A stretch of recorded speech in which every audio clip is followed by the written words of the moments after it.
Hell, we got flying discs today. We call them flying saucers. We've got hovercraft that hover over the water. And so, when you pick up something like that in 1856 or 1898, what are you going to call it? They didn't know.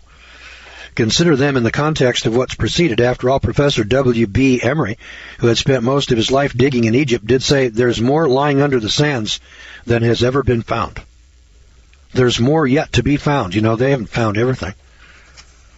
His conclusion is there's more out there to be found than has been found. Then there's energy sources from sound waves generated by magnetized rods or hammering. Sanskrit books state plainly that aircraft could be driven solely by the power of sound, tunes, and rhythms. Interestingly, in modern automobile tests, an ultrasonic reactor attached to a carburetor almost doubled petrol mileage with very little exhaust gas.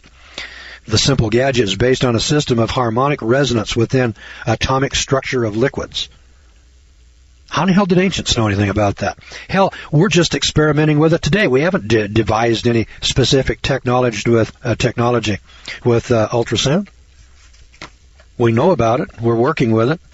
Kind of like cryogenics, All right, 969 of these records over here. Flight. Maybe next time we'll take a look at ancient weaponry and ancient science, space travel, engineering. There's much more in the book. Remember, it's called Dead Men's Secrets by Jonathan Gray. You can get a copy from bravenewbookstore.com. bravenewbookstore.com. The number's 512-480-2503. Once more, that's 512-480-2503. A 1 in 100 read if I've ever seen one. Now, we've been talking about Dead Men's Secrets. It's a book on 969 records around the world, historical records around the world of events that have occurred in the past, building sites. It covers things like geography and astronomy, cosmology, mathematics, metallurgy, engineering, construction techniques, large-scale construction, things like that are totally unexplainable. Like the Nazca monuments in Peru with the spider that's sticking out there 6 by 4 miles.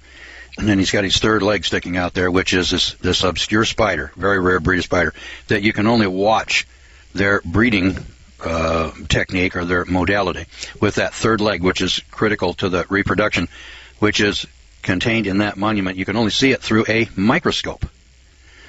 So we got to ask questions. Like we're not getting the straight skinny from science. We're not getting the straight skinny and history from our museums, from archaeology, paleontology, and the sciences. And that's because they all have an agenda. They have an evolutionary agenda. And anything that doesn't fit within that evolutionary framework, that evolutionary mindset, is eliminated. And this book exposes 969 ancient records. Now, a lot of times people ask the question, well, where is the evidence? Where is the evidence?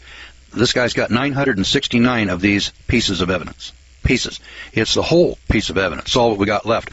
So he has a chapter 9 on vanishing evidence. Let's listen to what happens to the evidence. Consider for a moment the awful possibility that your hometown was forever wiped out. Can you imagine what future generations might find in your hometown? Has it occurred to you that our noblest buildings today are scarcely more than facades supported by thin tendons of steel? Even with no disaster, our main cities would be little more than rubble in 1,000 years. Our motorways would be crumpled pieces of hardness beneath vegetation. Our once complex railway network would be red dust blowing in the wind. And make no mistake about it, very few house chattels would survive the corrosion of time. Generally, paper books cannot last more than a few centuries, hence the need to recopy. Plastics will eventually disintegrate when exposed for long periods outside. The same goes for everything metallic. That's right. Your hairdryer, automobile, carpets would be reduced to dust, along with photographic plates and film. And what's more, all of the iron and steel buildings would rust and crumble to earth. Nothing would be left except a few stone structures downtown and maybe a few statues. Stone is the only indestructible material. It will survive a dead civilization. So isn't it ironic? Nature allows dressed blocks of stone to survive, but not thick iron girders. Probably, there would not be one item left in the suburbs to show that they even existed, except for the odd stone axe head. Now, in the event of a total catastrophe, the survivors would be driven to the countryside to live primitively. They might, for a time, be able to salvage and use certain elements of their civilized technology. Eventually, the last machine would break down, with nobody remembering how to repair it. The transistors, the toasters, the X-ray machines. Even though they are revered today, they would be totally useless to us. To the grandchildren and their descendants, they would become legends. The magic mirror that could see events far away. The metal bird that could fly above the clouds. The room that could move up and down inside of a big house. These would become magical myths of a people whose survival instinct would direct them back into the rapidly encroaching forests. Archaeologists 4,000 years in the future could claim that 20th century man was not yet familiar with iron. If they found cassettes with tapes, these would be meaningless puzzles to them. What do you think of that? Texts, speaking of gigantic cities with houses several hundred feet high, would be classified as myths. So do you begin to see the picture? It is this very situation of meager clues that confronts us in relation to the original super world, the Golden Age, BC. Now, I can think of 4 reasons for this. First of all, most physical remains were wiped out. Numerous ancient cities now lie below ground level. Many are covered by desert sands or have been swallowed by dense jungle, while others still may lie intact under the mile-deep ice of Antarctica. On the other hand, exposed remnants can disappear very fast. Take, for example, the 4,000-year-old ruins in Bolivia. They're called Tiahuanaco. It's Tiahuanaco. Tiahuanaco. As recently as the 17th century, there still stood immense walls with massive rivets of silver in the stonework, as well as lifelike statues of men and women in 1,000 animated poses. Even until the last century, travelers could admire the sketch of imposing colonnades.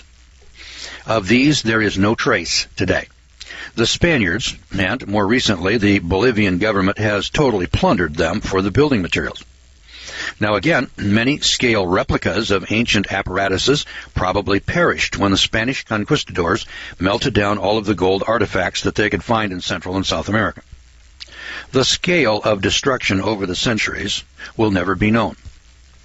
Second, most ancient records have also been destroyed. The destruction of printed records has been much greater than was originally thought. The Great Library of Alexandria once contained 1 million volumes in which the entire science, philosophy, and the mysteries of the ancient world were recorded, including a complete catalog of authors in 120 volumes, with a brief biography of each author. In a single act of vandalism, Julius Caesar destroyed 700,000 priceless scrolls in the Library of Alexandria. In the 7th century, the Arabs completed the wipeout. And do you know how they did it? Well, they used the books as a fuel supply to heat the city's 400 public baths for 6 months.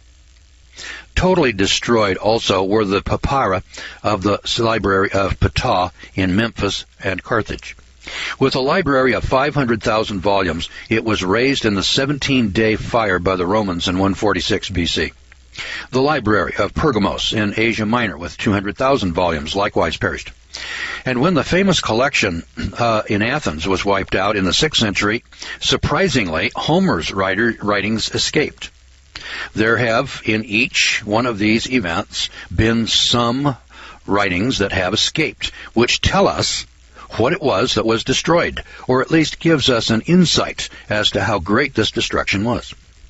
In the 8th century, Leo Isarus burned 300,000 books in Constantinople.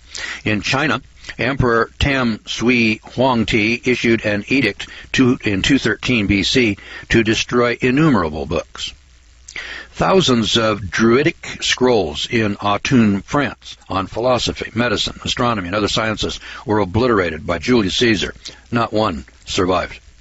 In modern times, the Nazis in Germany burned books and destroyed the literature and the culture of millions of people.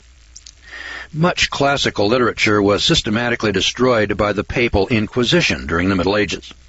Spanish conquerors searched out and destroyed the entire Mayan literature except for 4 documents now in a European museum. It was related that Mayan scholars screamed in agony as they saw their life's purpose go up in flames. Some committed suicide. The Council of Lima in 1583 decreed the burning of the knotted cords called the quipas, on which the Incas had recorded their history and that of their predecessors. Now, what a story of carnage. A carnage in which the great depositories of knowledge from the ancient world were destroyed and lost forever. And yet somehow the Indian books escaped. Now, did you know that even of the Greek and Roman literature, less than 1% has survived to come down to us today? So is it any wonder we are ignorant of our early heritage? I agree with Andrew Thomas that we have to depend upon disconnected fragments, casual passages, and meager accounts. Our distant past is a vacuum filled at random with tablets, parchments, statues, paintings, and various artifacts.